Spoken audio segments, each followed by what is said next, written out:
Scotland would not be a new state when it came to entering the EU. They say they've been within the EU as part of the UK for the last 40 years. I think part of the problem for people who are trying to make up their minds, it will come down to who you trust most. We're in uncharted territory. We are looking at a country who is having a referendum on whether or not it should be independent. There is no precedent for this and there is no rule book. And Alex Salmond, certainly I'm told, will make the point within his speech, which we are waiting for currently. He said we understand certainly that he'll make the point that actually Scots would be better off if they went for independence. He's getting to his feet now. Our nation's leader, a man who knows the Granite City better than most, our First Minister, Alex Salmond.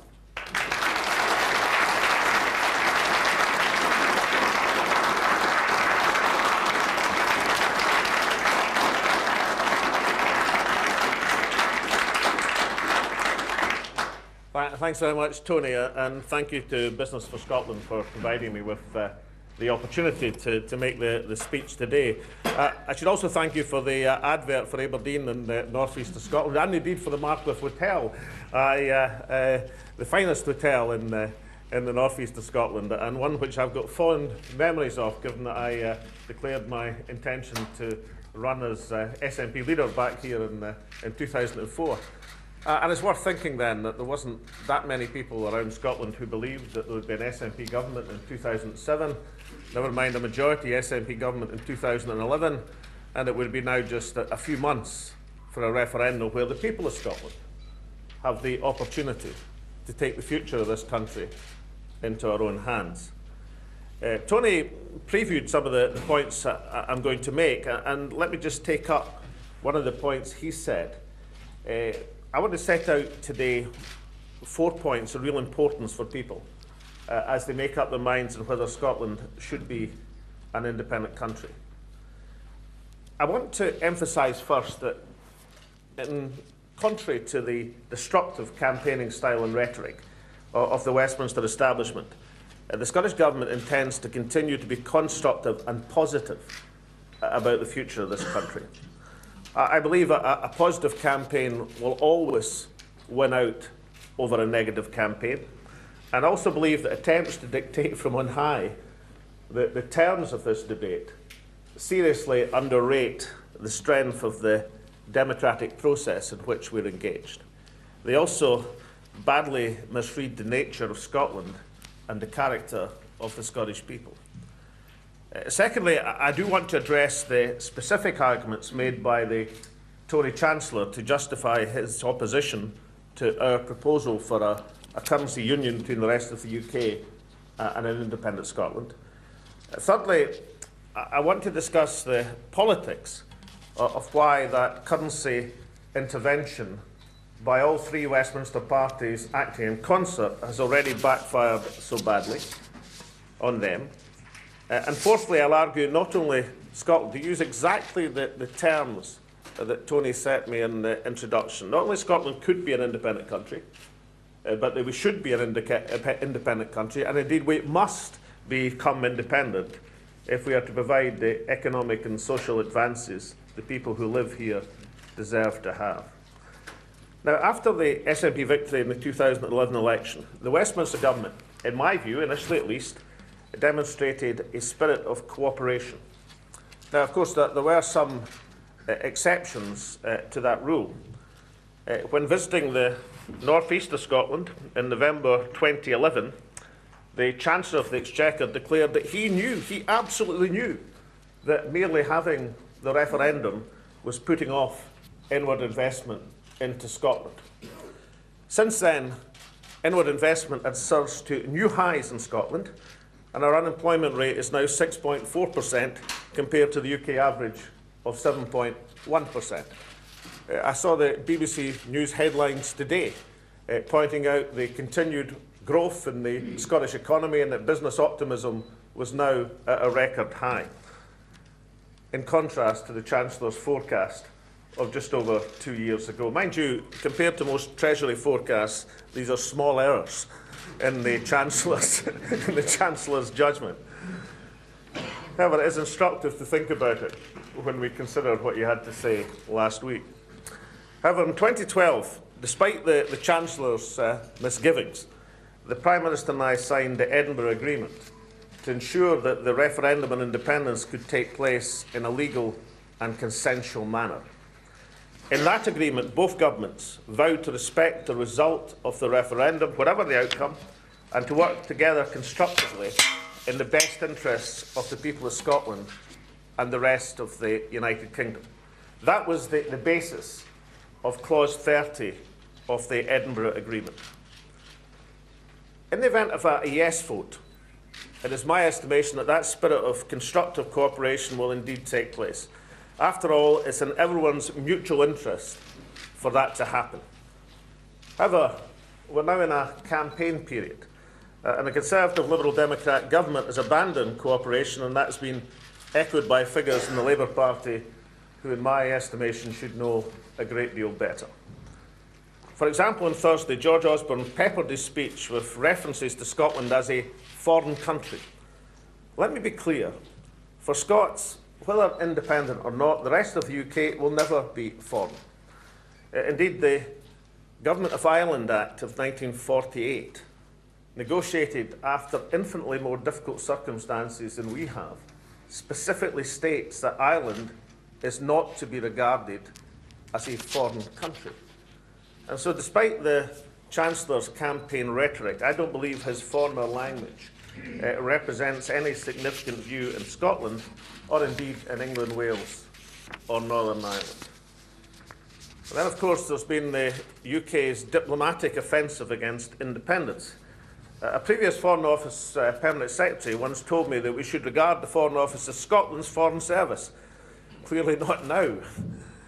In the last few days, we've seen panicky briefings suggesting that even a yes vote on September the 18th might not be respected, in direct contradiction of not just the spirit but the letter of the Edinburgh Agreement. So this weekend I've asked the Prime Minister to repudiate such suggestions promptly and categorically. Or better still, of course, I could put it to him directly in a debate, perhaps in this very city of Aberdeen next week. So with all this accumulated negativity, it's little wonder that the No campaign calls itself Project Fear. But we should remember, and we should be clear, and we should understand that what is said by Westminster during the heat of a political campaign will differ greatly from the reality of life after the referendum. In the event of a yes vote, the campaigning will stop and the common sense agreements will start. Clause 30 of the Edinburgh Agreement will kick back in. And I would submit that the same democratic logic applies to the comments of Mr Barroso yesterday. As Sir David Edward, formerly of the European Court of Justice, has pointed out, from the point of a yes vote, quote, what is certain is that EU law would require all parties to negotiate in good faith and in a spirit of cooperation. Or as Graham Avery, the Honorary Director General of the Euro Commission, has argued in front of the Scottish Parliament, a European Union which has admitted so many countries from all points of the European compass will find a pragmatic way to accommodate the expression of democratic will from Scotland. That's someone who speaks with the experience of writing the Commission's opinions on membership applications of 14 countries, and indeed drafted the general negotiating framework that the European Union has used in 19 separate negotiations on membership. And we should remember, of course, it was the UK government's own chosen legal advisor, Professor James Crawford, who described the 18-month timetable between the referendum and the point of independence as realistic. Now, the decision is one for member states, but not to recognise the democratic will of Scotland would run counter to the entire European Union ideal of democratic expression and inclusion. It would pose a challenge to the integrity of the European Union even greater and more fundamental than the threat of British withdrawal. That is why, of course, that no member state has suggested they would seek to block Scottish membership. Of course, in all of these matters, whether it be currency or Europe, practical discussions could take place now. Not negotiations which prejudge the outcome of the referendum, but sensible technical conversations. The Scottish Government have always been willing to engage in these, and let me repeat that willingness today.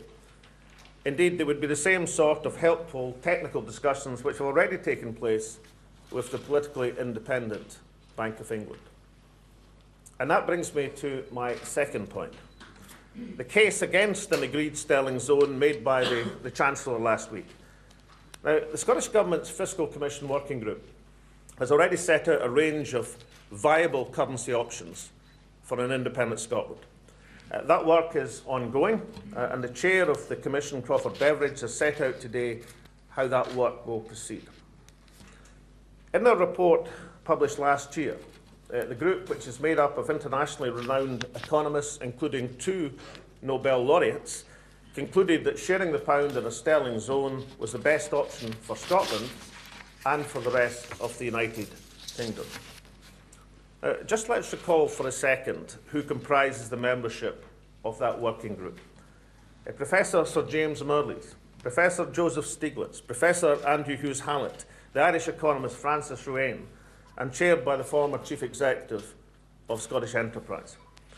Now, I make that point because the Chancellor seemed totally unaware of the amount of work and analysis that's been devoted to this question and the strength and credentials of the Commission who carried it forward. Their report set out in detail why the proposed currency union differed fundamentally from a Eurozone and set out how and why it could work. They also detailed a robust framework to ensure its success. Now, in his intervention, Mr Osborne chose not to engage with the points made by the Fiscal Commission Working Group at all. He chose instead to present a caricature of the macroeconomic framework they had presented. He said that the Scottish Government had not attempted to offer answers to the question posed by the Governor of the Bank of England, Mark Carney, in what I thought was an excellent speech in Edinburgh some 2 weeks ago. In fact, the Fiscal Commission Working Group had anticipated these questions a year in advance. Indeed, the only economist cited by Governor Carney in his speech, with the exception of Adam Smith himself, it was Sir James Mirrlees, one of the authors of the Fiscal Commission report. So just let me offer 3 detailed examples. In pages 140 to 149, the Fiscal Commission sets out how financial regulation would work in a sterling zone. Mr Osborne cited the size of the Scottish financial sector as a reason why he could not recommend such an arrangement. However, in a recent statistical publication, HMRC estimated Scotland's share of the bank levy, that's the charge in the balance sheets of banks, to be 7.3% of the UK total, smaller than Scotland's share of UK GDP, not the near 25% which the Treasury has estimated on which the Chancellor's remarks are based. So how do you explain the difference between the HMRC calculation and the Treasury calculation?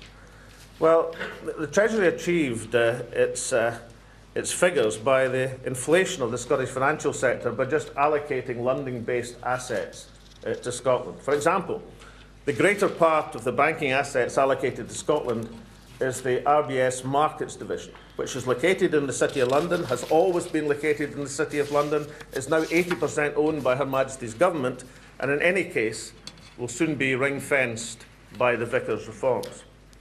Now, I've published an analysis which demonstrates the full extent of, how shall I describe them, the misunderstandings in the Treasury analysis.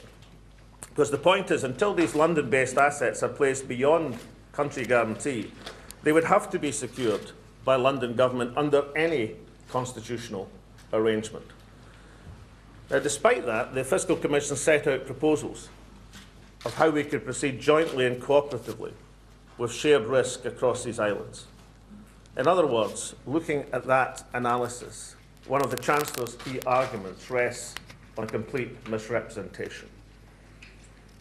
The Chancellor also said that UK taxpayers would be expected to transfer money to an independent Scotland in times of economic stress. They would not.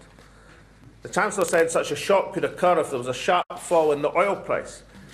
Rather ironic, given that this city remembers the Chancellor's actions in the 2011 budget, which caused a sharp decline in investment in the oil industry. But he said he was concerned about a sharp fall in the oil price. In fact, the Fiscal Commission Working Group recommended a stabilisation fund which addresses this very point. This fund would mean money would be built up when the oil price was high to smooth out price fluctuations when the oil price was low. The Chancellor in his speech cited between 2008 and 2009 when oil prices fell as his example.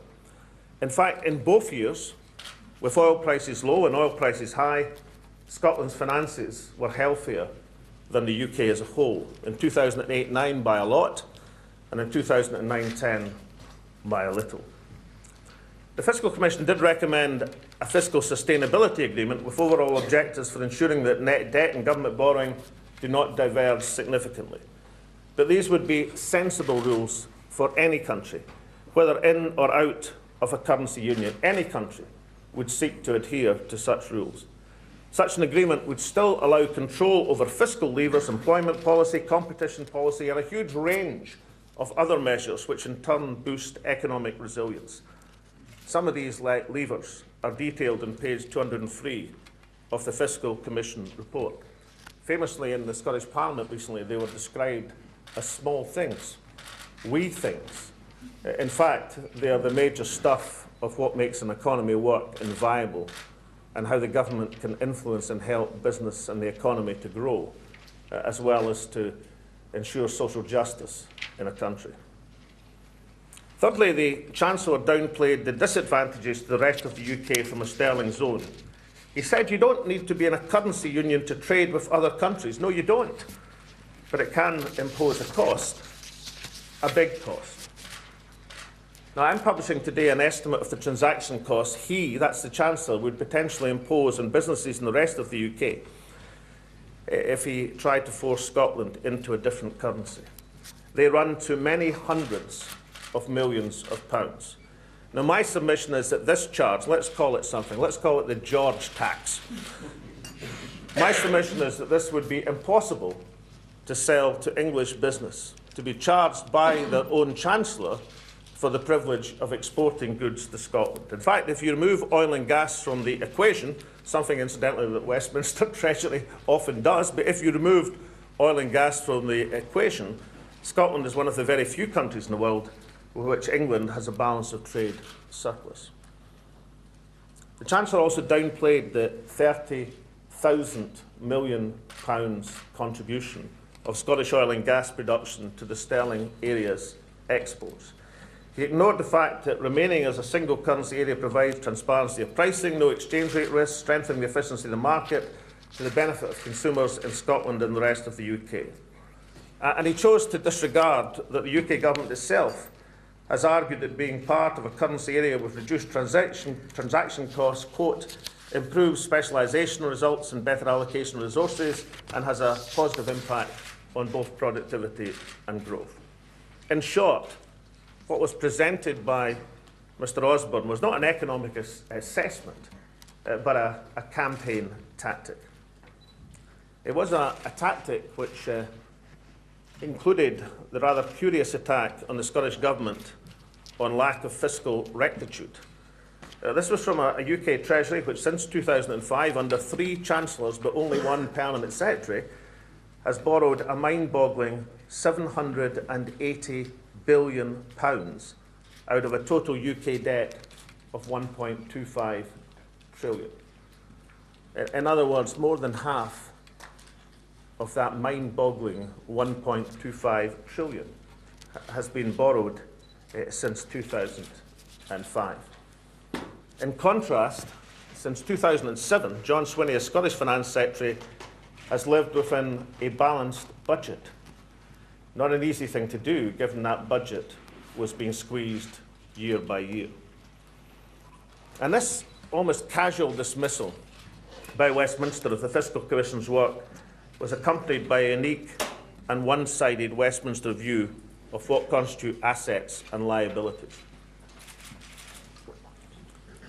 This view suggested that Westminster would decide what was an asset, and in fairness, Westminster would decide what was a liability.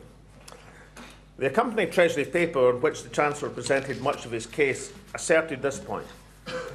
In the event of Scottish independence, the UK without Scotland would be the continuing state in international law. It went on to say, because the UK pound is so inherently linked to the functions of the Bank of England, which has already been established, will remain in the continuing UK, there is no legal basis for asserting a share in the UK pound or the Bank of England if Scotland voted for independence. Well, that's that. The trouble with taking that approach is obvious, and it's obvious to any business person in this audience and across the country. If there is no legal basis for Scotland having a share of the public asset of the Bank of England nationalised in 1946, then there is equally no legal basis for Scotland accepting a share of the public liability of the national debt. As Professor Christine Bell of Edinburgh University wrote last week, legally under international law, the position is clear. If the remainder UK keeps the name and status of the UK under international law, it keeps the liabilities for the debt. The UK took out the debt and legally owes the money. Scotland cannot, therefore, default. She went on to write, were Scotland to do what every country would and should, use its negotiations to achieve an equitable solution in the round, then the world would see a country sensibly trying to achieve a stable economic future. And curiously, of course, at this point, the UK's interest would not be to play hardball. They would end up with a negotiated outcome that left both countries in a strong and viable economic position. And of course, the Treasury has already accepted its legal liability for all UK debt issued to the point of independence under all circumstances in a statement to the markets on the 13th of January this year. However, the Scottish Government's position is not based just in law, however strong, it's based on goodwill. In Scotland's future, the White Paper on Independence, the Scottish Government outlined two scenarios for Scotland's share of UK public sector debt, population share and historic share. We are willing, despite the legal position, to accept a share of liabilities, but on the basis there is also a share of assets, one of which, of course, is the Bank of England, which holds title to almost a third of UK debt. Now, what we learned last week is that the Chancellor is pre-negotiating, even as he says he isn't. He's trying to make the best of a hand weakened by debt, weakened not by the attitude of the Scottish Government, but by the logic of his own position of claiming all of the assets of the United Kingdom. And that, ladies and gentlemen, brings me on to the third point of my speech, the boomerang politics which this attitude represents. It's the inherent unfairness in what the Chancellor is suggesting. I think that's one reason why his speech has been received so poorly in Scotland. Phone-ins, newspaper polls taken after the Chancellor's statement indicated his diktat had backfired badly. Of course, people do become sick and tired of a succession of day-tripping Conservative ministers flying up to Scotland to deliver lectures and then flying back to Westminster again. However, I submit there's a bit more to it than that. No one with a semblance of understanding of Scottish history, and indeed the Scottish character, would have made a speech such as the one the Chancellor delivered last week. To be told that we have no rights to assets jointly built up is as insulting as it is demeaning. To be told there are things we can't do will certainly elicit a Scottish response that is as resolute as it is uncomfortable to the No campaign. It is, yes, we can. It is a sign of just so out of touch and arrogant the Westminster establishment has become. And that isn't just the Conservative Party, although with experience we've come to expect it from that particular quarter. But the sight of a Labour Chancellor reading from a script prepared by George Osborne was too much to bear for many Labour supporters in Scotland. For Alistair Darling's former election agent, it was the straw that broke the camel's back and made him declare for a yes vote. I predict that moment will prove to be one of Westminster Labour's leadership's biggest misjudgments. Siding with the man who's intent on dismantling the post-war welfare state and imposing permanent austerity will haunt the two Eds. Mr Osborne's speech and the reaction of the Labour Party at Westminster will have reignited the independence debate in many, many people's eyes. The two futures on offer in this referendum will come under renewed scrutiny, particularly from those dismayed at the Labour Party's actions of last week. And that brings me to my fourth and final point. During the past year, the yes and the no campaigns have been setting out their case. There are honest differences on both sides, but one thing is agreed. No one doubts that Scotland can be a successful independent country. Even without the huge bonus of North Sea oil and gas, Scotland's economy per head is almost the same size per head as the UK. With oil and gas revenues, it is substantially larger. We are among the wealthiest nations in the OECD. For every one of the last 30 years, we have generated more tax revenues per head than the UK as a whole. And taking tax and spending together in the GERS analysis, over the last 5 years, our public finances have been stronger than the UK's to the tune of £12.6 billion. We are rich in human talent and natural resources. We have more top universities per head than any other nation. We are a hotbed of success and progress in life sciences. We have a world-class food and drink industry. We have extraordinary potential in renewable energy. We have a real strength in manufacturing, financial services, tourism, and a range of other growth industries. And it is a future where we know that leading politicians from all the main Westminster parties are itching to impose £4 billion of spending cuts in Scotland over and above the additional £25 billion of continuing UK-wide cuts planned by the aforesaid George Osborne. Now, the alternative is to take Scotland's future into Scotland's hands, to have faith in ourselves and our abilities, to be in charge of our own destiny with the security that being in control of our lives brings. The No campaign has no plan for Scotland apart from to leave it to Westminster and hope for the best. In Scotland's future, we set out a plan to create opportunity and build economic security. By boosting the working population, transforming childcare to open up even more opportunities for women in particular. By giving business in Scotland a competitive tax edge to counter the huge gravitational pull of London. The issue in the independence referendum is not whether Scotland could be independent, it's whether we should be independent. And that's a question about what's best for Scotland's future. One future is to leave Westminster in charge. By looking at the evidence, we can see the future which the Westminster establishment has in mind. It is Scotland as an economic region of a country, one of the biggest gaps between rich and poor in the developed world. As part of an economic system which is increasingly concentrating jobs and opportunities in London and the southeast of England. An economy which constantly runs up huge trade deficits and which has seen a bigger decline in manufacturing than its key competitors.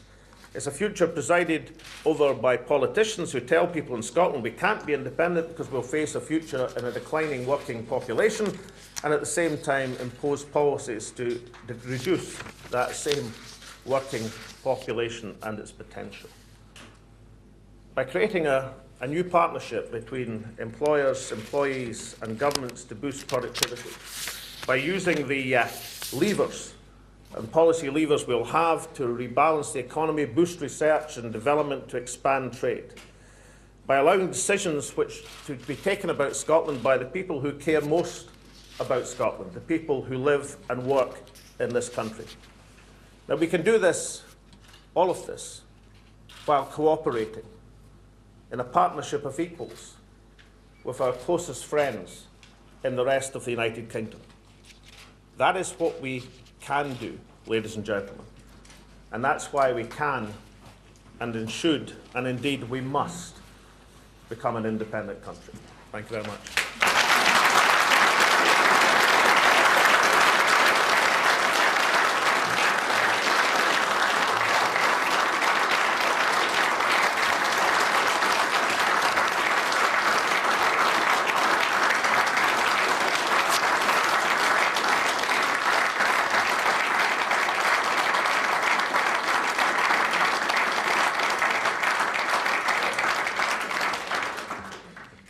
Thank you, First Minister. We're now going to have a question and answer session for about 10 minutes. There's somebody with a roving mic. When the mic comes to you, could please switch it on, state your name and the company you represent.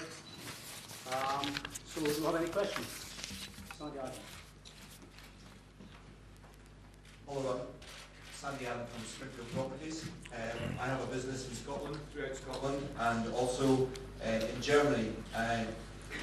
I worry about the common market and the referendum that David Cameron has planned for 2017 under pressure from his right-wingers.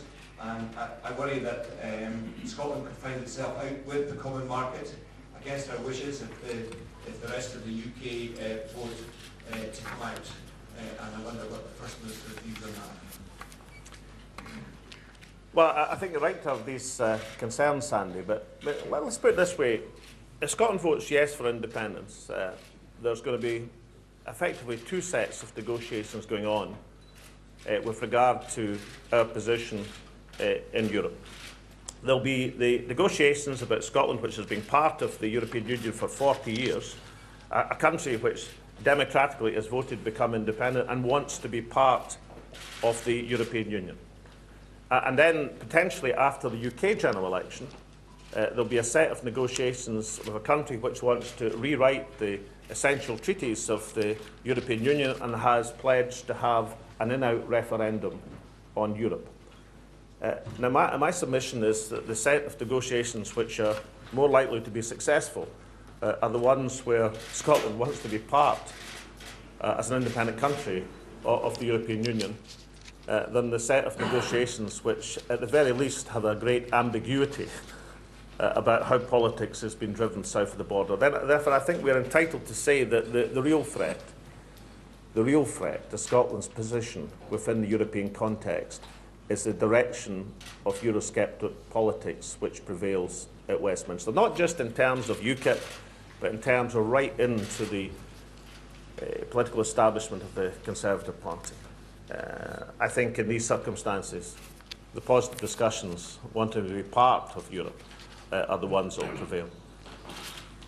Any more questions? Don't be shy. Over here. Anne Rendell, Finance and Communications, Dundee. In his speech at the Winter Olympics, the Prime Minister said that the Scotch whisky industry contributes £155 per second, I think it was, to the UK balance of payments. Is there a danger that, because all our contributions that we make, food and drink, oil, gas, Scotch whisky industry, that the UK would have a balance of payments problem without Scotland? In some quarters, I think the Prime Minister's speech was described as the start of a charm offensive towards Scotland. If so, it didn't last very long. We were just replaced by the offensive a week later. But I thought I actually picked up as well remembered, because I mentioned we're in Aberdeen, and you would expect me to, the contribution that oil and gas makes to the UK balance of payments, 30 billion at least. The Prime Minister, unwittingly, I think, in that speech, as he was trying to revel in the glories of Scotland, the £155 a second figure, the balance of payment figure they give, actually makes another of Scotland's great exports. And the point is that you're driving at, I think, Anne, is if Scotland is in the sterling area, then although the revenues from oil and gas come to the Scottish Exchequer, the balance of payments effect of things like whisky, oil and gas, the range of Scottish manufacturing exports, food and drink, and the rest of it would still support the currency. The UK runs not just a gigantic budget deficit, it runs a substantial balance of payments deficit. To lose that significant support in these key industries, which are huge drivers of the positive side of the balance of payments, would seem an extraordinary thing for any responsible Chancellor to want to do. That is why I think this bravado of George Osborne, of neglecting these things, is no more than that. I pointed out the tax to English business of potentially forcing Scotland into a different currency. I don't think that's sellable to businesses in England who export £60 billion worth of goods to to Scotland. I call it the George tax. I mean, I just think that is an impossible. You're all business people. I mean, if you were English business people, let's put it that way, let's you had businesses which were trading with Scotland, and the Chancellor of the Exchequer said, listen, I've got a great idea, I want to tax your business to the tune of perhaps £500 million. You would say, why? But I think your point is equally important, and that is the very substantial contribution that Scottish exports make to the balance of payments, because we have one of the aspects of the Scottish economy is we run a substantial balance of payments surplus with the rest of the world. And to lose that strength would seem a foolhardy, which is why I think we've got to separate campaign rhetoric from the economic logic and enlightened self-interest which will prevail from the day after a yes vote in September. Any more questions? Thanks. Mel Keenan, Chairman Keenan Recycling. We're one of the SMEs that was referred to, quite opposed to Scottish people. Can I just appreciate my question was said, I'm greatly heartened by the First Minister's reaction to what's transpired from the Westminster government. I'm sort of halfway through Scotland's future, and I contrast the respect shown in that document to Scottish business and Scottish people with the disrespect shown to the Edinburgh Agreement, which requires negotiation in good faith. I'm also struck by the fact that reasonable voices like Michael Moore, who negotiated that agreement, seem to have been removed.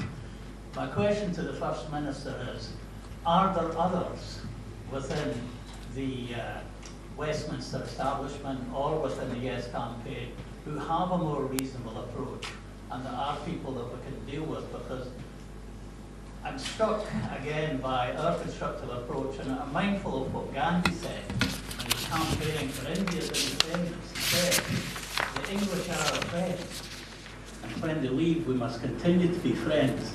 And I think that's the message that I hear coming across, but surely there must be people on the other side who are a little bit more constructive than we've seen of late.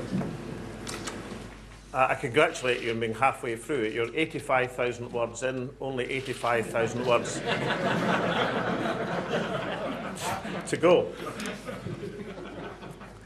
I think the straight answer is yes, there are. Let's reflect for a second on one of the illustrations I gave earlier in my speech. I pointed out in the northeast of Scotland in December 2011, not long after the election in Scotland, the Chancellor, in a BBC interview, said he was convinced, he was absolutely certain, he spoke to many businesses, that the mere having of a referendum was going to cause difficulty for the Scottish economy. It would cause a decline in investment. And I pointed out that since then we've had record inward investment figures.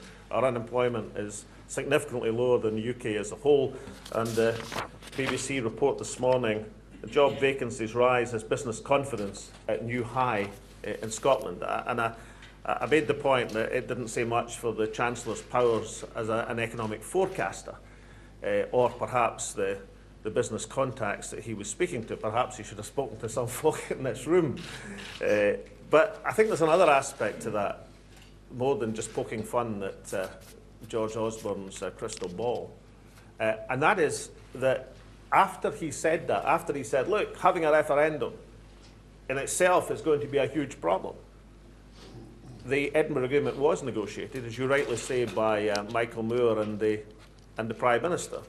And not just negotiated to allow that referendum to be facilitated and take place in a consensual manner, but with that crucial clause 30 in the agreement, which says the result will be accepted, and after the result, whatever it may be, both governments will cooperate to ensure the best interests of the people of Scotland and the rest of the United Kingdom. So I think the straight answer is what you're seeing over the last week is campaign rhetoric. I think it's misplaced. I think it's counterproductive. I think it's a boomerang tactic. And that's because of my assessment of the character and temper of the Scottish people. I think people don't like, in particular, the sight of the three Westminster parties combining to dictate, as it would seem, terms to Scotland. But I think we must separate the campaign rhetoric and tactic, however foolhardy, from the reality which is in the Edinburgh Agreement. And just as after George Osborne made his doom-laden forecast in the winter of 2011, better sense prevailed and the Edinburgh Agreement came into play in October 2012, after we get through the campaign and get a yes vote, then of course what will happen is proper cooperation, proper enlightened self-interest, and just as the Edinburgh Agreement says, governments which will act in the best interests of Scotland and the interests of people of the rest of the United Kingdom. What I'm determined to do is to make one of the contrasts in the campaign exactly that. I intend to make sure that the Yes campaign puts forward a positive case for independence, because I believe absolutely that the only conditions in which a negative campaign wins an election or a referendum is when it faces another negative campaign. And in that case, the most negative campaign wins. But the positive campaign that we're fighting, a positive campaign will always trump a negative campaign. So keep us on that positive track about Scotland's potential and Scotland's future. And also, as the Fiscal Commission did when we put forward our policy positions, then also be mindful of the interests of the rest of the United Kingdom after Scottish independence. Which is why I took time, and perhaps it seemed curious in an economic address, to talk about the Chancellor's language about England or Scotland being seen as a foreign country, and just how ridiculous that language is. OK, we're going to leave Alex Salmond there. He was what he had called prior to the speech deconstructing the Chancellor's case against a currency union. He's been speaking to business leaders in Aberdeen, and in his speech he said that George Osborne, when he said that a currency union, if Scotland were to vote for independence, would be impossible, he said that George Osborne presented a caricature of the macroeconomic argument on currency union. Well, let's bring in our chief political correspondent, Norman Smith. Norman, he was talking there about saying he is fighting a positive campaign, Westminster fighting a negative campaign, and he kept coming back to the same point, saying that tactically that's a mistake, because he said Westminster is underestimating the Scottish psyche and the way people will respond if they feel they're being bullied. Is that something that might be cutting through there in Westminster? Well, you're right. He had this phrase, the boomerang effect. In other words, he believes the onslaught by George Osborne and others will backfire against them, because people in Scotland will think, well, don't you tell us what we can do and what we can't do. And it'll have the reverse effect that George Osborne wants. He also attacked the Westminster government for what he described as its destructive negative campaign. He talked about £100 million in transaction costs for English businesses if there was a separate currency north of the border. Mr. Salmond's view is that once the campaigning is over, and if Scots vote for independence, then everyone will just sit down at the table, common sense will prevail, and negotiations can begin. And that what we're seeing at the moment is just the argy-bargy of campaigning. He could make the political points about George Osborne, and he could attack the way George Osborne had launched a destructive campaign. Norman, thank you very much.